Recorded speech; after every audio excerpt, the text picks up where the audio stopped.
And you probably noticed I don't feel about that war the way we were told we were supposed to feel about that war, the way we were ordered and instructed by the United States government to feel about that war. You see, I tell you, my mind doesn't work that way. I got this real moron thing I do. It's called thinking. And I'm not a very good American because I like to form my own opinions. I don't just roll over when I'm told to. Sad to say, most Americans just roll over on command. Not me. I have certain rules I live by. My first rule, I don't believe anything the government tells me. Nothing. Zero. Nope.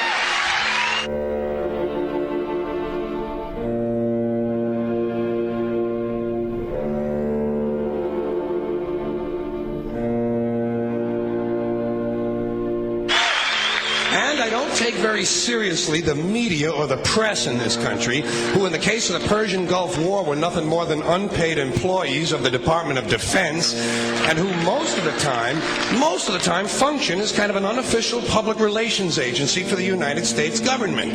So I don't listen to them. I don't really believe in my country. And I gotta tell you folks, I don't get all choked up about yellow ribbons and American flags. Now, to balance the scale, I'd like to talk about some things that bring us together. Things that point out our similarities instead of our differences. Because that's all you ever hear about in this country is our differences. That's all the media and the politicians are ever talking about, the things that separate us, things that make us different from one another.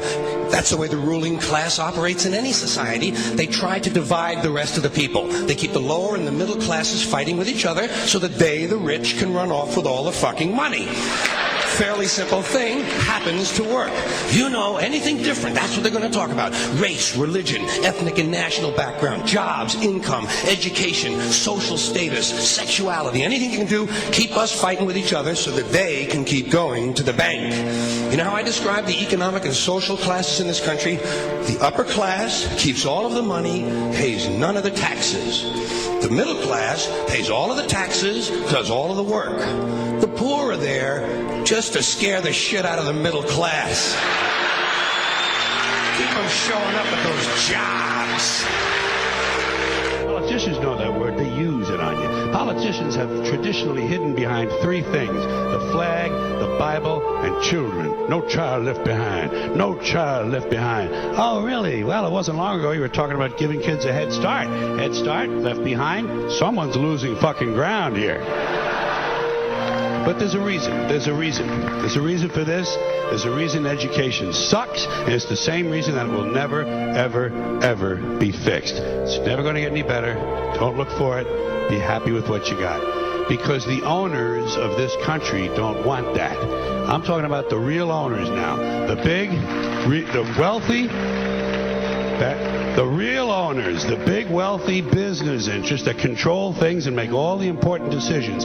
Forget the politicians. They're irrelevant. The politicians are put there to give you the idea that you have freedom of choice. You don't. You have no choice. You have owners. They own you.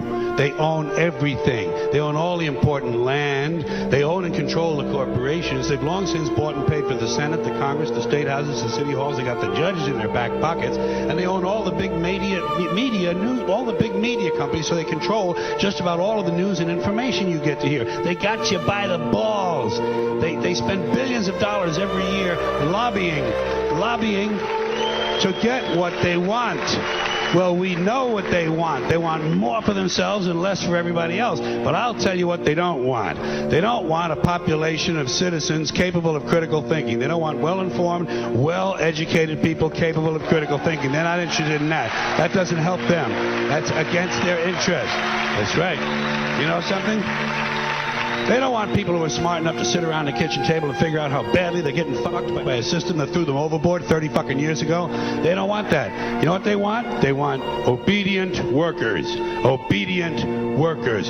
People who are just smart enough to run the machines and do the paperwork, and just dumb enough to passively accept all these increasingly shittier jobs with the lower pay, the longer hours, the reduced benefits, the end of overtime, and the vanishing pension that disappears the minute you go to collect it. And now they're coming for your Social Social Security money. They want your fucking retirement money. They want it back so they can give it to their criminal friends on Wall Street. And you know something? They'll get it. They'll get it all from you sooner or later because they own this fucking place. It's a big club, and you ain't in it. You and I are not in the big club.